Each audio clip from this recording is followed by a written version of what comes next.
Республика күні мерекесі қарсаңында Байзақ ауданындағы 4 елді мекенде 4 отбасы үйлі болды. Атап айтар болсақ, Қостөбе, Мәдімар, Ақшолақ және Сарыкемер елді мекендерінде көп балалы, аз қамтылған отбасылар қоныс тойын тойлады.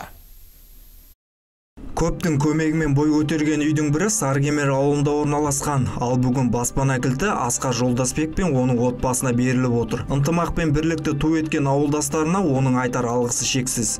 Жаңа мешіттегі жастар, осы Сарыкемердің ауылының тұрғын жастары, мыңда бір алғыс, сол кісілер осы деп асарлатып салып, бүгін осындай қуанышты жайға мені кіргізіп, қоныс тойға неғып атқан мыңда бір алғыс. Оларға көп-көптен бері рахметтен басқа ештеңе айта алмаймын.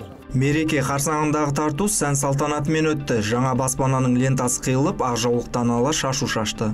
Егелеріне зор денсаулық тілей отырып, болашақта осы елімізде осындай қайырымды işler көбейе берсін. Соның арқасында мұқтаж жандарымыздың саны азай берсін дегім келеді. Үйлеріне тағы да құтты болсын. Айта кетейік, 3 жыл бұрын қолға алынған асарлатып үй салу жобасы аясында Байзақ ауданында 46 тұрғын үй салынып, баспанаға мұқтаж отбасыларға берілген. Қанат Күзберген, Елдар Түстікбаев, Аймақ.